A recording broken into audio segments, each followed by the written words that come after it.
ನೋಡಿ, ಇದು property tax collect ಮಾಡೋ ವಿಷಯದಲ್ಲಿ ನಾವು ಮಾಹಿತಿಗಳನ್ನ ಗಮನಿಸಿದಾಗ, ಈಗ ನಮ್ಮ ಬೆಂಗಳೂರಲ್ಲೇ 24 ಲಕ್ಷ ಪ್ರಾಪರ್ಟಿ ಇದೆ ಅಂತ ಒಂದು ಹೇಳಿಕೆ. ಅದು ಒಟ್ಟು ಪ್ರಾಪರ್ಟಿಗಳು ಅದು ಈ ಒಂದು ಟ್ಯಾಕ್ಸ್ ಸಿಸ್ಟಮ್ಗೆ ತಂದಿರೋದು ಒಂದು 24 ಲಕ್ಷ ಪ್ರಾಪರ್ಟಿ ಇದೆ ಅಂತ ಹೇಳಿ. ಈಗ ಯಾವುದೋ ನಾವು ರೀಸೆಂಟಾಗಿ ನ್ಯೂಸ್ ನೋಡಿದಾಗ 5 ಲಕ್ಷ ಪ್ರಾಪರ್ಟಿಗಳು ಬಿ ಖಾತಾದಲ್ಲಿದ್ದಾವೆ ಅಂತ. ನಮ್ಮ ಪ್ರಕಾರ, ಏಕೆಂದರೆ ಹಿಂದೆ ಇದೇ ಟ್ಯಾಕ್ಸ್ ವಿಷಯವಾಗಿ ತುಂಬ ಚರ್ಚೆಗಳು ಮಾಡಿದಾಗ ಅಲ್ಲಿ ನಮಗೆ ಬಹುಶಃ 8ರಿಂದ 10 ಲಕ್ಷ ಬಿ ಖಾತಾ ಪ್ರಾಪರ್ಟಿಗಳಿದ್ದಾವೆ. ಅದು ಬೆಂಗಳೂರು BBMP ವ್ಯಾಪ್ತಿಯಾಗಿಲ್ಲ. ಅದನ್ನು ಬೆಂಗಳೂರು ಸುತ್ತಮುತ್ತಲಿನ ಪ್ರದೇಶ ತಗೊಂಡ್ರೆ ಪಂಚಾಯಿತಿಗಳಿಂದ ಈಗಾಗಲೇ ಬಿ ಖಾತಾ ಪ್ರಾಪರ್ಟಿಗಳು ಅಂತ ಜನ್ರೇಟ್ ಆಗಿರೋವಂಥದ್ದನ್ನು ಲೆಕ್ಕ ಹಾಕಿದ್ರೆ ಅದೇ ನಮಗೆ ಒಂದು 4ರಿಂದ 5 ಲಕ್ಷ ಪ್ರಾಪರ್ಟಿ ಬರ್ತಾ ಇದೆ.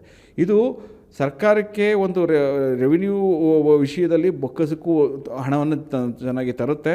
ಮತ್ತು ಎಷ್ಟೋ ಜನಗಳಿಗೆ ಈ ಒಂದು ಬಿ ಖಾತಾ ವ್ಯವಸ್ಥೆಯಿಂದ ಅವ್ರಿಗೆ ಸಿಗಬೇಕಾದಂಥ ನ್ಯಾಯಯುತವಾದ ಬೆಲೆಗಳು ಮತ್ತು ಅವ್ರಿಗೊಂದು ಅವಕಾಶಗಳು ಕಳ್ಕೊಂಡಿರೋದನ್ನು ಈಗ ಮತ್ತೆ ಸರ್ಕಾರನೇ ಕೊಡ್ತಾ ಇದೆ. ಇದು ನಿಜವಾಗ್ಲೂ ಖಾತದ ಭಾಗ್ಯ ಅಂತಲೇ ಹೇಳ್ಬೋದು.